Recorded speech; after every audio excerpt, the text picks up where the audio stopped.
नमस्कार, मैं किरण चौधरी एक बार फिर से आप सभी का हार्दिक स्वागत करती हूँ।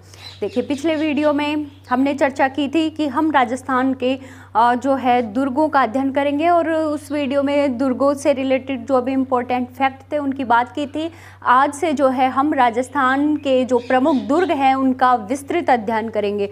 तो देखिए, सबसे ज़्यादा कौन से ज़िले में दुर्गों की सर्वाधिक संख्या है? तो जयपुर ज़िले में दुर्गों की सर्वाधिक संख्या है। बहुत सारे यहाँ पर दुर्ग हैं, लेकिन तीन ऐसे इम्पोर्टेंट दुर्ग है आमेर, नाहरगढ़ और जयगढ़, जहाँ से क्वेश्चन आते हैं। बाकी के दुर्ग ऐसे हैं कि ठीक है, उनको हमें इस तरीके से याद करना है कि इस दुर्ग की स्थिति कहाँ है, जयपुर में। ठीक है, तो इम्पोर्टेंट जो तीन दुर्ग हैं उनमें से पहले दुर्ग की हम चर्चा करते हैं, आमेर का दुर्ग। तो देखिए, आमेर का दुर्ग जो देखिए आज जो जयपुर है, यहाँ के राजा महाराजाओं की जो राजधानी थी, पहले वो जयपुर नहीं था। जयपुर के पास में जो आमेर है वो कछवाहा शासकों की राजधानी होती थी। जयपुर का निर्माण बाद में हुआ। ठीक है, देखिए जो आमेर है, इस सबसे पहले ये देखते हैं कि आमेर का नाम आमेर क्यों पड़ा। तो यहाँ एक शिव मंदिर था। कौन सा शिव मंदिर? अंबिकेश्वर शिव मंदिर। तो अंबिकेश्वर शिव मंदिर के नाम पर इसका नाम आम्भेर पड़ा और आम्भेर से फिर ये आमेर हो गया। तो देखिए, जो आमेर का जो दुर्ग है वो कछवाहा वंश की राजधानी, सबसे पहले इसे राजधानी किसने बनाई थी? कछवाहा वंश की, वो थी दुल्हे राय ने। देखिए, पहले यानी दुल्हे राय ने कछवाहा वंश की राजधानी इसे बनाई, यानी इससे पहले कछवाहा वंश की राजधानी और कहीं थी। तो देखिए, दौसा, रामगढ़, आमेर और फिर जयपुर कछवाहा वंश की राजधानी बनी। ठीक है, आमेर के बाद अभी मैंने बताया कि अभी आमेर वंश की राजधानी कौन सी थी लास्ट में? जयपुर। तो रामगढ़, दौसा, पहले दौसा, फिर बनी रामगढ़, फिर बनी आमेर और फिर बनी जयपुर। तो दुल्हे राय ने आमेर को कछवाहा वंश की राजधानी बनाया था। ये एक पहाड़ी पर है, यानी ये कौन से दुर्ग की श्रेणी में आएगा? अगर हम श्रेणी की बात करें तो ये गिरि दुर्ग की श्रेणी में आता है, क्योंकि ये जो है अरावली पहाड़ी पर स्थित है। अरावली पहाड़ी, जो अरावली पर्वतमाला है उसकी कौन सी पहाड़ी पर? काली खो पहाड़ी पर है। देखिए, काली खो है, ये जो खो पहाड़ी है एक चीज़ के लिए और इम्पोर्टेंट है। क्यों अगर आपको पूछा जाए कि मीणाओं का उत्पत्ति स्थल किसे माना जाता है, तो इसी काली खो पहाड़ी को मीणाओं का उत्पत्ति स्थल माना जाता है। ठीक है, तो ये गिरि श्रेणी का दुर्ग हो गया क्योंकि ये पहाड़ी के ऊपर है। इसका निर्माण किसने करवाया? कोकिल देव ने। आधुनिक निर्माण किसने करवाया? तो आधुनिक इसके निर्माता थे वो थे मानसिंह। मानसिंह कौन से? जो अकबर के सेनापति थे, मिर्जा राजा मानसिंह, वो वाले मानसिंह थे जिन्होंने इसका दुर्ग का आधुनिक निर्माण करवाया। ठीक है, उसके बाद तो देखिए, मानसिंह का समय आपको याद होगा और उस समय में से 1572 में इन्होंने इसका दुर्ग का निर्माण करवाया, आधुनिक निर्माण, यानी जो है इसका एक तरीके से जीर्णोद्धार करवाना। फिर देखिए, ये चर्चा हम कर चुके हैं कि इसका नाम आम्बेर क्यों पड़ा, क्योंकि यहाँ एक शिव का मंदिर था, अंबिकेश्वर महादेव, और उसी के नाम पर इस जगह का नाम आमेर पड़ा।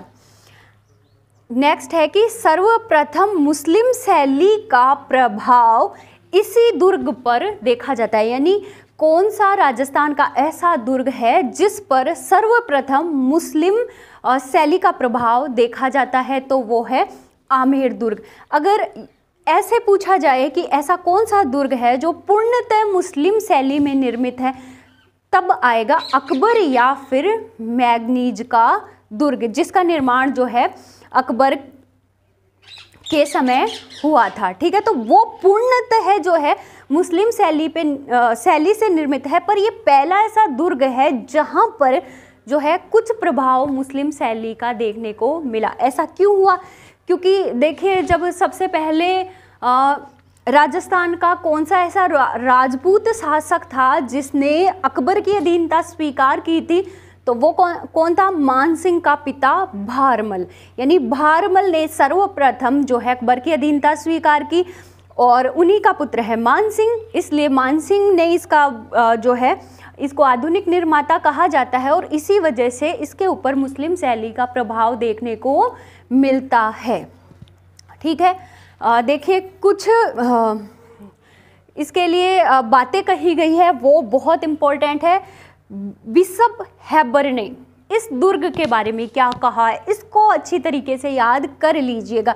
बिशप हेबर ने कहा है कि ये क्रेमलिन और अल ब्रह्मा से भी अच्छा दुर्ग है। ठीक है, इस लाइन को एकदम से अपने दिमाग में बिठा लीजिए कि बिशप हेबर ने किस दुर्ग के बारे में कहा है कि वो क्रेमलिन और अल ब्रह्मा से भी श्रेष्ठ है। तो वो आमेर के दुर्ग के बारे में कहा है।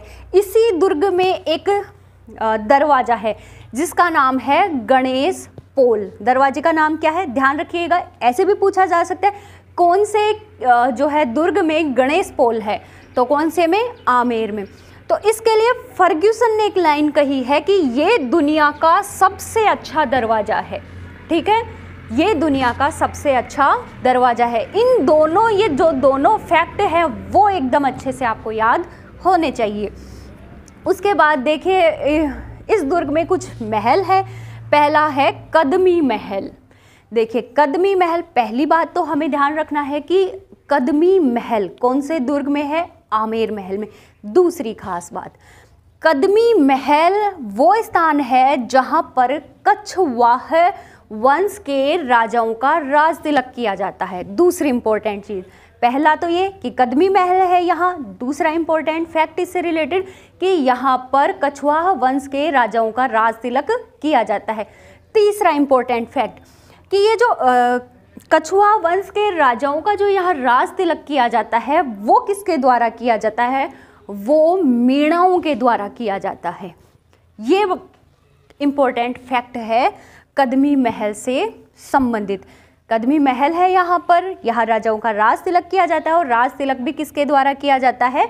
मीणाओं के द्वारा। क्योंकि देखिए काली खोह जो पहाड़ी पर बना है वो किसका उत्पत्ति स्थल है? मीणाओं का। तो आपको थोड़ा सा याद रह जाएगा। ठीक है, ये हो गया हमारा कदमी महल। इसके बाद चलते हैं हम नेक्स्ट की तरफ। जगत शिरोमणि मंदिर भी यहाँ पर है। देखिए जगत शिरोमणि मंदिर कौन से दुर्ग में? आमेर के दुर्ग में।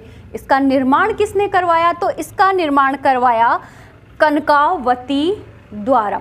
कनकावती ने इसका निर्माण करवाया। कौन थी ये कनकावती? ये कनकावती मान सिंह की पत्नी थी। ठीक है, कनकावती ने जगत शिरोमणि मंदिर का निर्माण करवाया। कौन थी ये कनकावती? मान सिंह की पत्नी थी। कनकावती ने इसका निर्माण क्यों करवाया?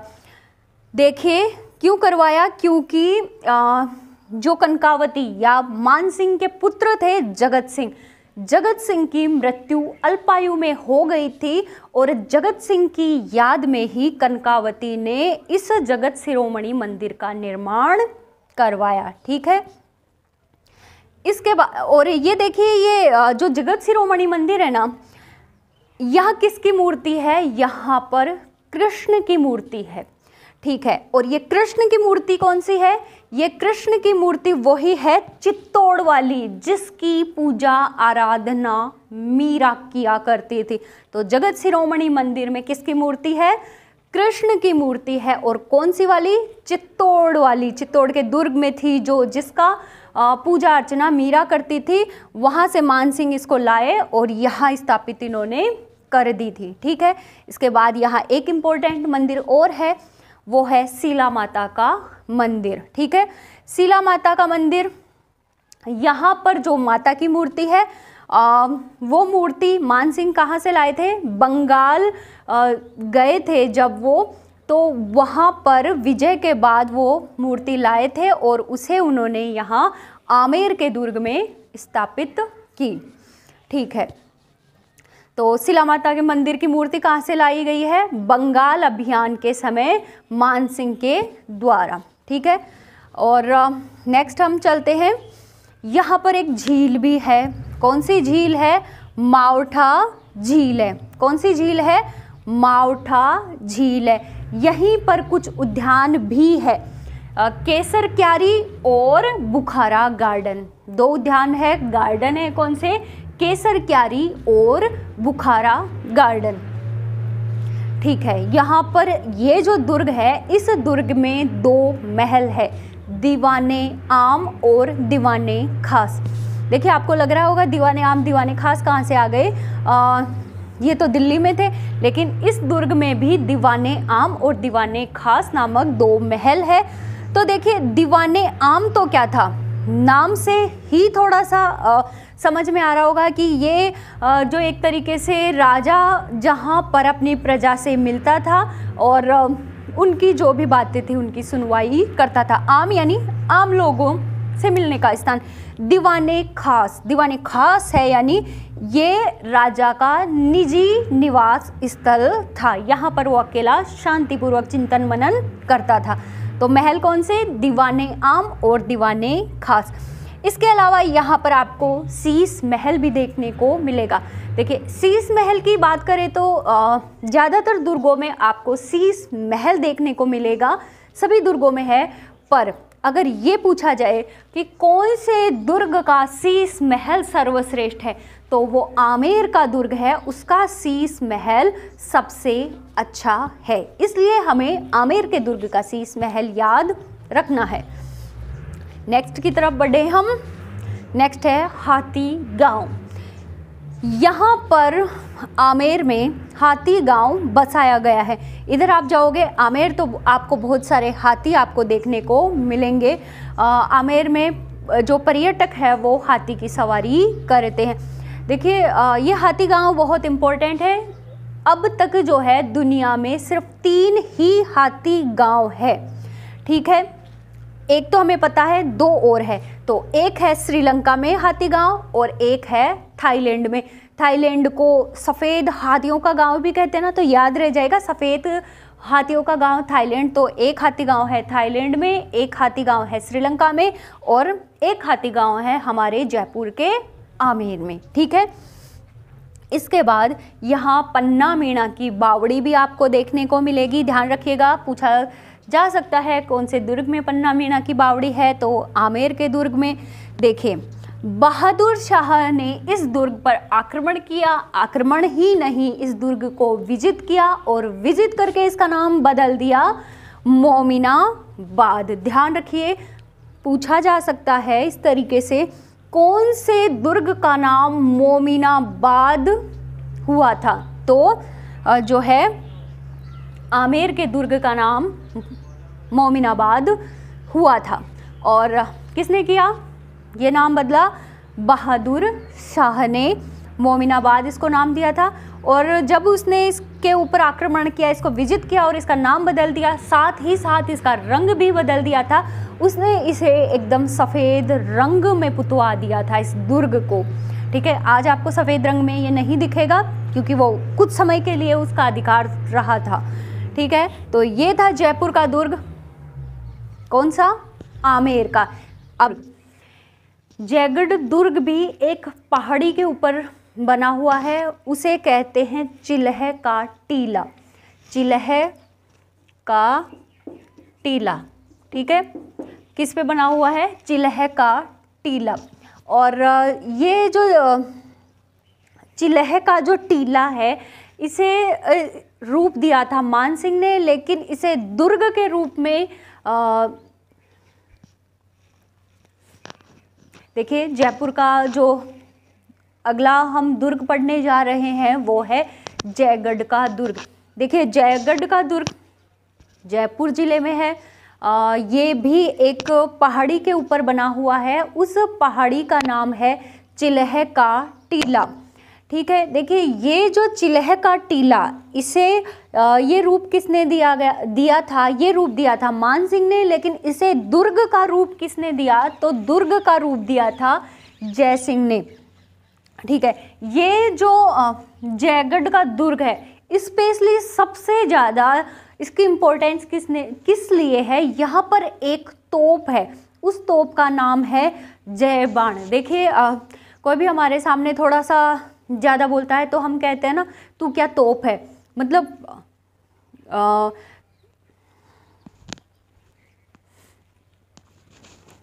तो देखिए आमेर का जो दुर्ग है उसकी हम विस्तार से चर्चा कर चुके हैं।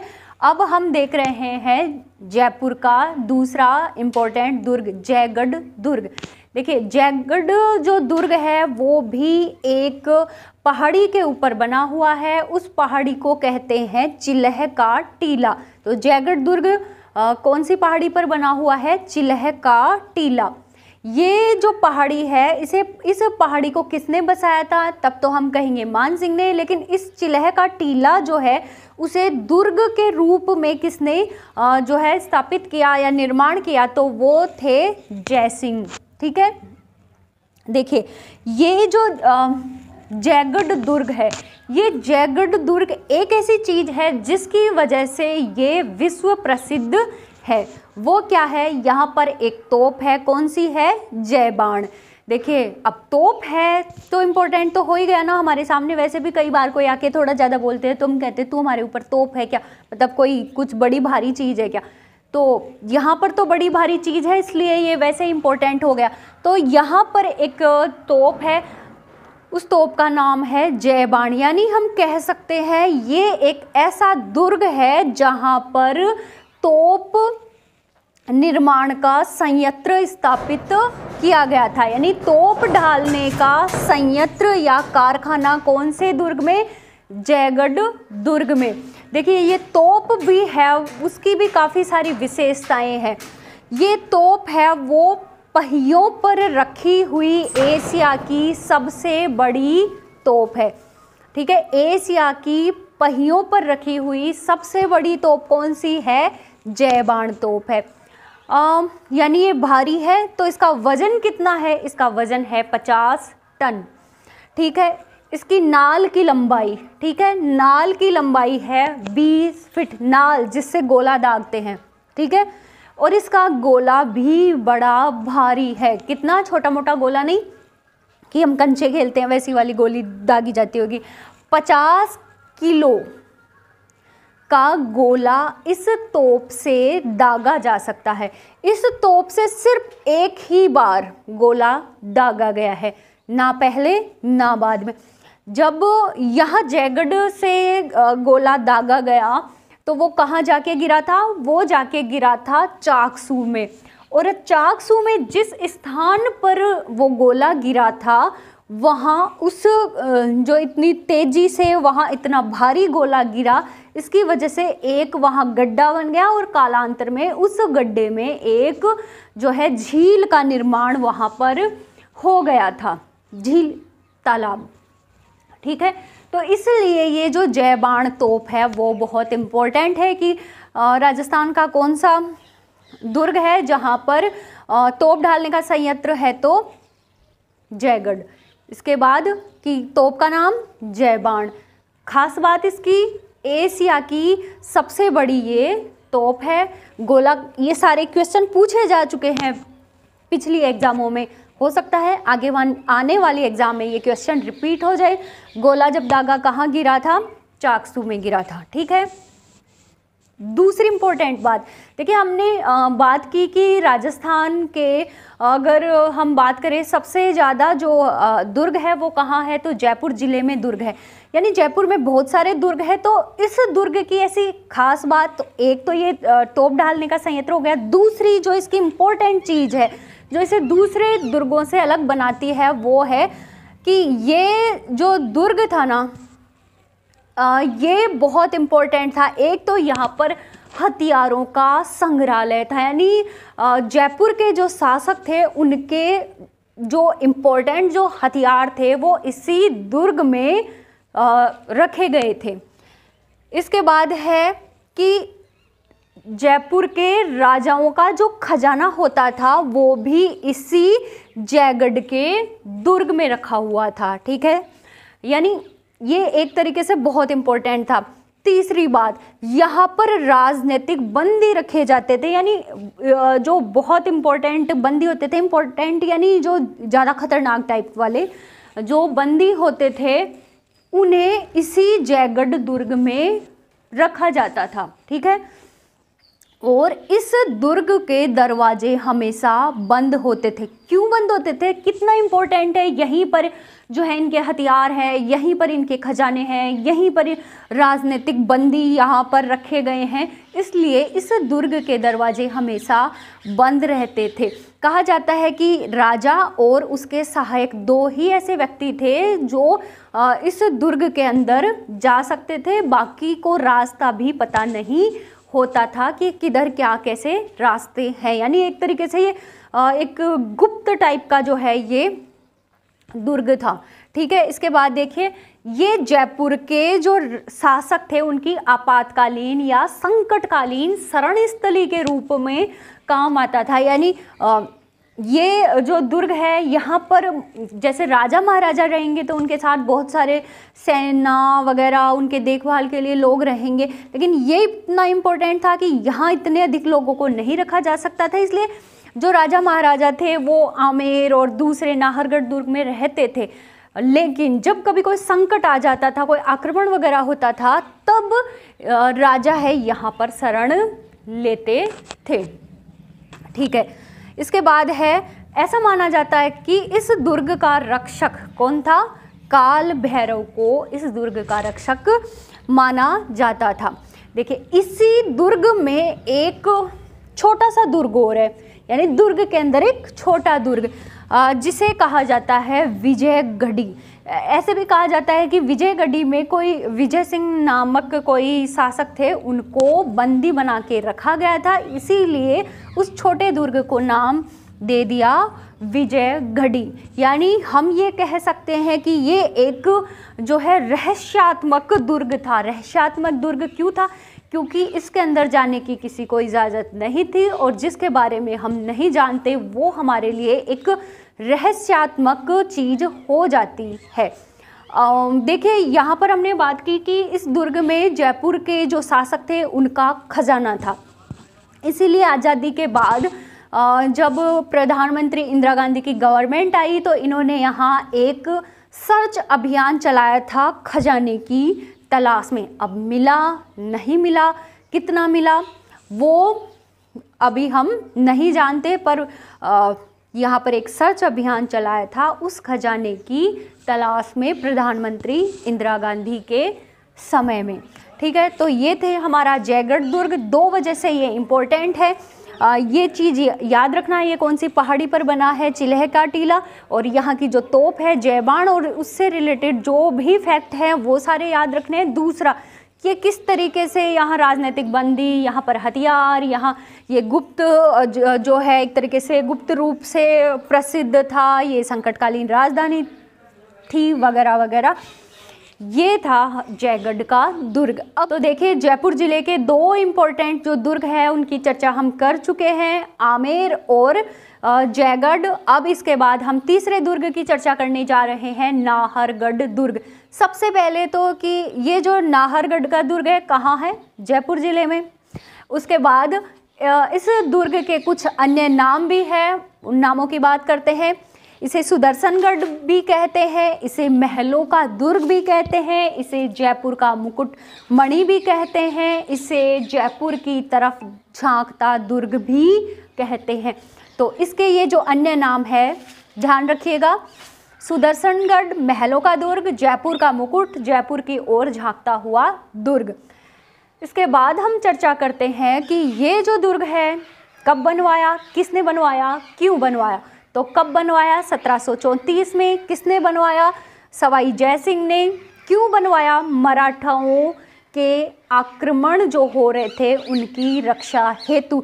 देखिए, 1734 नाम सुनते ही, 1734 को सुनते ही आपके दिमाग में कुछ और याद आया होगा। 1734 को ही हुरड़ा सम्मेलन हुआ था। किसने बुलवाया था, सवाई जय सिंह ने। देखिए क्या हुआ था उस समय, जो है मराठाओं के आक्रमण राजस्थान की तरफ लगातार बढ़ रहे थे। पहला आक्रमण जो है बूंदी जिले पर हुआ था, लेकिन सबसे ज़्यादा आक्रमण कहाँ हो रहे थे, जयपुर में हो रहे थे। और इन्हीं आक्रमणों से रक्षा हेतु सवाई जय सिंह ने जो है इस नाहरगढ़ के दुर्ग का निर्माण करवाया था। ठीक है, उसके बाद देखिए इस दुर्ग की कुछ और ख़ास चीज़ें हैं जिनको हम देखते हैं। इस दुर्ग में एक जैसे 9 महल है, सेम टू सेम। आप एक से निकल के दूसरे में जाओगे, आपको नहीं पता चलेगा कि ये वो कुछ अलग है, यानी 9 एकदम सेम टू सेम। किसने बनवाए थे? माधो सिंह ने बनवाए थे। क्यों बनवाए थे भाई? इतना एकदम एक जैसा ही कोई भी काम किया जाता है, उसके पीछे कौन हो सकता है? माधो सिंह की पासवान। देखिए माधो सिंह की 9 पासवानें थी और उन्हीं को खुश करने के चक्कर में, यानी उनके बीच में लड़ाई झगड़ा ना हो, तेरा महल अच्छा मेरा महल कम अच्छा, शांति बनाए रखने के लिए उन्होंने क्या किया? एक जैसे सेम टू सेम 9 महल बनवा दिए माधो सिंह ने। इसलिए देखिए माधो सिंह का और कहीं नाम सुना है आपने? नहीं सुना है। जय सिंह का नाम आप जगह जगह सुनोगे, मान सिंह का नाम जगह जगह, बहुत सारी जगह सैन्य अभियानों में, और ये दुर्ग, ये मंदिर, ये निर्माण, प्रताप सिंह का नाम, हवा महल का निर्माण। माधो सिंह का नाम आपको कम सुनने को मिलेगा, क्योंकि अपनी पासवानों को खुश करने में 9 महलों का एक जैसे निर्माण करते रह गए। देखिए इस दुर्ग के सामने छतरियां है, वो छतरियां बड़ी इंपॉर्टेंट है, गैटोर की छतरियां। बहुत बार एग्जाम में क्वेश्चन पूछा गया है, गैटोर की छतरियां कहाँ है? जयपुर जिले में है। तो ये छतरियां कुछ इतनी इम्पोर्टेंट क्यों है? देखिए ये छतरियां इसलिए इम्पोर्टेंट है, जयपुर के जो कछवाहा शासक है उनकी, तो ये छतरियां क्यों इम्पोर्टेंट है? क्योंकि ये जयपुर के कछवाहा शासकों का जो है शमशान स्थल है। क्या है ये? जयपुर के शासकों का शाही शमशान स्थल ये गैटोर की छतरियां है। इसलिए बार बार एग्जाम में क्वेश्चन पूछा जाता है, गैटोर की छतरियां कहाँ है? ठीक है, इसी दुर्ग के भीतर एक महल है, माधवेंद्र महल, निर्माण करवाया था सवाई माधो सिंह ने। और ये जो दुर्ग है, इसके प्रवेश द्वार के सामने आपको एक चबूतरा देखने को मिलेगा। वो चबूतरा है नाहर सिंह भोमिया का, जिसे इस दुर्ग का रक्षक भी कहा जाता है।